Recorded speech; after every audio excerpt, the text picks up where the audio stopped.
Paying off debt may sound like one of the smartest things you can do with your money, but in some cases, it might actually be one of the worst financial moves you can make. And today I'm going to show you when paying off debt is the wrong decision, and I'll use examples to explain that, because blindly killing debt sometimes can quietly cost you tens or even hundreds of thousands of dollars over your life. Welcome back, guys. My name is Jeff, and we've all been taught the same rule through our life, is that debt is bad. Pay it off as fast as possible. Now, sometimes that advice is absolutely the correct advice, but sometimes it might be outdated, it's incomplete advice, and it could be financially dangerous. So let's break down when paying off debt makes sense and when it actually doesn't. So the first mistake people make is treating all debt the same. There's actually two different kinds of debt, one being good debt and one being bad debt. Now, examples of potentially good debt are things like mortgages, student loans sometimes, business loans, or low interest car loans. And things like bad debt would be credit card balances, payday loans, or high interest consumer debts. The interest rate and what the debt is allowing you to do matters more than the debt itself. So let me show you why this distinction changes everything. So let's say you have a mortgage at 2.5% and an extra $10,000 cash. If you do option A and you put that $10,000 towards your mortgage and save 2.5%, or you have option B where you invest the $10,000 in a broad market index fund. Historically, markets return 7 to 10% in the long term, even after inflation. So mathematically, using that money instead of paying down your low interest mortgage debt could potentially leave you way further ahead over time.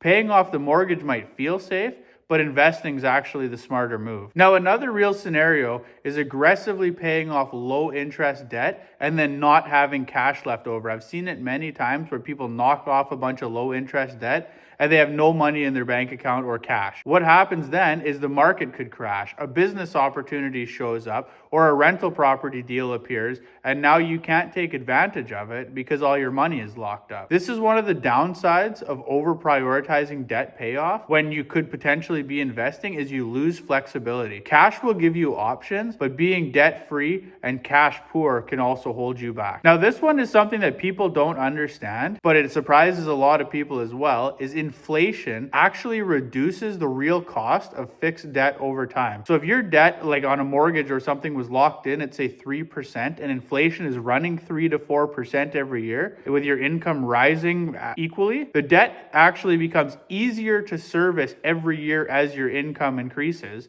Meanwhile, assets like stocks and real estate are rising in value with inflation. So that case, what happens is you're aggressively paying off your low interest debt early is working against you. Now, let's be clear before we get too carried away, is there's definitely times where paying off debt is absolutely the right move. You should always prioritize paying off debt if your interest rates are high on things like credit cards or payday loans, your debt is causing you stress or anxiety every day, cash flow is tight every month, and you're not investing the money at any time soon. If you don't plan to invest, paying off the debt makes sense. And if the debt is encouraging bad habits, peace of mind matters for sure over that. The math isn't always the only factor. Now, instead of just being cut and dry and saying, should I invest or should I pay off the debt? The things you need to ask yourself are, what is my interest rate? What is my expected return somewhere else? Do I still have cash reserves left over? Will this debt enable growth or restrict it? For many people, the smartest strategy would be paying off high interest debt, investing consistently, like on every paycheck every 2 weeks, and slowly paying down your low interest debt over time, not extreme in one way or the other. So at the end of the day, the truth is paying off debt isn't always wrong, but blindly paying off your debt as fast as you can could be. Wealth is built by balancing risk and opportunity, as well as your cash flow upfront and your long-term returns. Sometimes the smartest move isn't eliminating debt, it's using it wisely. So if you guys want a follow-up video to this where I break down exactly which debts are bad and at which point you should pay them off compared to investing, or you want a side-by-side comparison of debt payoff with examples compared to investing over 20 or 30 years with examples, drop a comment below and I'll do that. And if you guys want more real finance videos like that, subscribe, and I got lots coming and I have lots already posted.